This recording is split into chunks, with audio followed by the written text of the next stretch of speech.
जब कुछ लोग ट्विटर पर इस्लाम के खिलाफ जहर उगल रहे थे, ट्विटर पर इस्लाम के खिलाफ कुछ हैशटैग चला रहे थे, उस समय ट्विटर चुप क्यों था? जी हाँ, ये मैं नहीं कह रहा हूं बल्कि हाई कोर्ट कह रहा है। जी हाँ, हाई कोर्ट ने ट्विटर की फटकार लगाई है और ये बोला है इस्लामोफोबिया के ट्वीट को केवल डिलीट करना ही काफी नहीं है बल्कि आपने एक्शन क्यों नहीं लिया।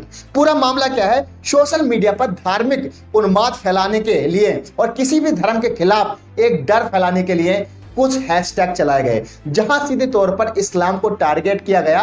ट्विटर के जरिए कुछ हैशटैग चलाए गए जहां मुसलमानों के अंदर एक क्षोभ पैदा करने के लिए ट्विटर का सहारा लिया गया, नफरत को फैलाने के लिए। इसी बात पर तो तेलंगाना के हाई कोर्ट ने ट्विटर से कहा है कि बताएं, जब कुछ लोग इसके प्लेटफॉर्म का इस्तेमाल कर इस्लाम के खिलाफ नफरत फैला रहे थे तो वो ट्विटर उस समय चुप क्यों था? अदालत ने इस अमेरिकी कंपनी से यह भी पूछा कि उसने पहले दिए हुए नोटिस का जवाब अभी तक क्यों नहीं दिया। अब पूरा मामला क्या है, पूरा मामला बताता हूं। वकील ख्वाजा एजाजुद्दीन ने हाई कोर्ट में याचिका दायर की थी और यह शिकायत की थी कि कुछ लोग हैशटैग से इस्लाम के खिलाफ नफरत फैला रहे हैं ट्विटर पर।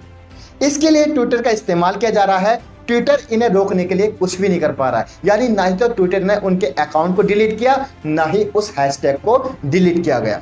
याचिका में कहा गया है कि ट्विटर पर कुछ हैशटैग थे जैसे कि इस्लाम, कोरोना वायरस, जिहाद, कोरोना जिहाद, तबलीगी जमात, निजामुद्दीन इडियट्स, तबलीगी जमात वायरस जैसे हैशटैगों को ट्रेंड कराया गया था और सीधे तौर पर मुसलमानों को विलन बनाया गया था। बताया गया था कि कोरोना जो फैलाते हैं वो मुसलमान और तबलीगी जमात ही फैलाते हैं।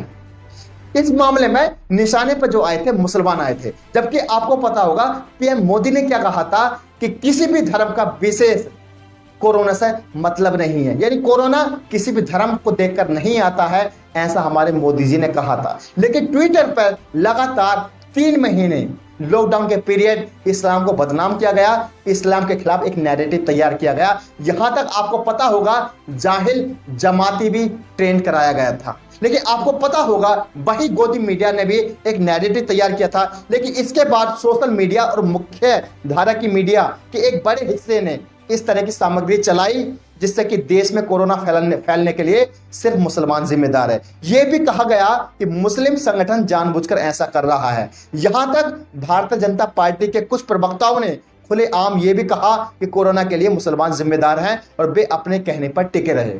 अब सबसे बड़ी बात यह है कि जो प्रवक्ता, बीजेपी के प्रवक्ता मुसलमानों पर आरोप लगा रहे थे, आज अब यकीन मानिए बिहार में बीजेपी के ऑफिस में 75 बीजेपी के कार्यकर्ता, जिसमें नेता भी हैं और कुछ मंत्री भी हैं, वो कोरोना वायरस से पीड़ित है। और नई अपडेट तो ये है कि मध्य प्रदेश के जो सीएम हैं शिवराज सिंह, उनको भी कोरोना वायरस हो गया है। उससे पहले आपको पता होगा संबित पात्रा को भी कोरोना हुआ था। अब समझ लीजिए दोस्तों किस तरह एक नैरेटिव चलाया गया, किस तरह एक जात को, स्पेशली एक कौम को बदनाम करने के लिए ट्विटर का सहारा लिया गया। लेकिन ट्विटर भी उस समय ऐसा लगा जैसे वो बिक गया है। ट्विटर ने ना ही तो उन हैशटैगों को डिलीट किया, ना ही उनके खिलाफ कोई सख्ती ली। लेकिन इस समय मामला बहुत सख्त हो गया है और तेलंगाना के हाई कोर्ट ने सीधे तौर पर ट्विटर को फटकार लगाई है और उससे कहा है कि आपने एक्शन क्यों नहीं लिया। मुझे उम्मीद है आपको ये मैसेज पसंद आया होगा। अगर मेरा मैसेज पसंद आए तो आप इस वीडियो को शेयर कर सकते हैं और हाँ, आप मुझे